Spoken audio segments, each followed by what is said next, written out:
Welcome to the deep dive. Today, our mission is to analyze the pretty aggressive marketing and operational claims of an e-commerce platform called Fliptwirls.com. Mm.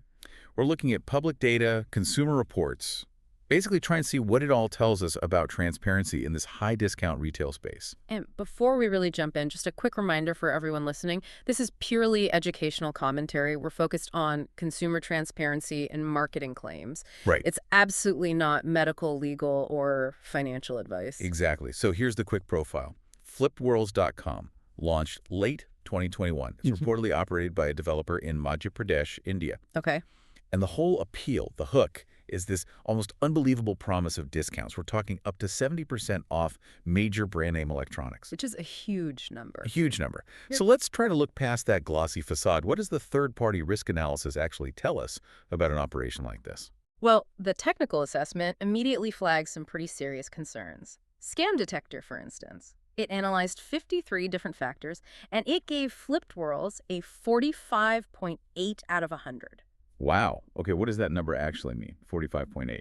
So that score puts it firmly in what they call the doubtful medium risk alert category.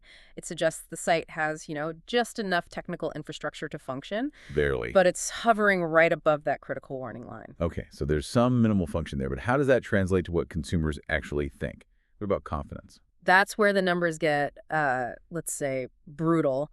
The consumer reports are, data from sites like MouthShut show a trust rating of just 2.35 out of 5. Oof. To put that in perspective, that means only about 26% consumer satisfaction. So, for every 4 customers who leave a report, 3 of them felt they were actively misled. A huge gap between the promise and the reality then. A significant gap. Now, let's get into the customer service reports, because this is where the operation seems, highly specialized.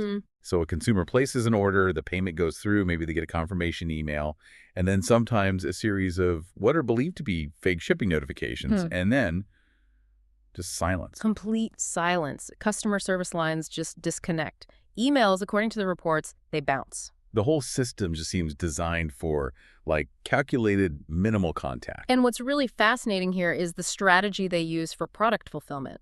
Because the biggest transparency issue isn't that nothing arrives. Some packages do arrive. Okay. But the contents are just systematically misrepresented. Customers expecting, say, high-end boat earbuds might get a generic, local knockoff brand. I see. And prestige cooktops that are ordered are reportedly replaced with these cheap, no-name products. So by shipping something, even the wrong cheap thing, it makes it much harder for a customer to pursue a claim, right? Exactly. It's not a simple case of non-delivery. It's more complicated. And I assume the technical flags that experts found, they line up with this sort of avoidance system. They do. For instance, they only accept online payments.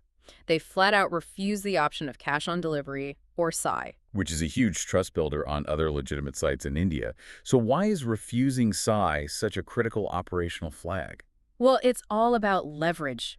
Refusing SI ensures they get the funds instantly up front. It removes the customer's ultimate power, which is refusing to pay when they see what's actually in the box. Of course. You combine that with, basic website templates and technical markers that suggest phishing, and it really signals an operation built for fast monetization, not fulfillment. And finally, what about the legal friction? The reports paint a pretty clear picture there, too. Yeah, they document police complaints and some significant financial losses. We're talking about, 20,000 rupees for a phone that just vanished, or someone waiting 3 months for a mixer grinder that never shipped. And the company address? Legal notices sent to their registered DUA's address reportedly just bounced.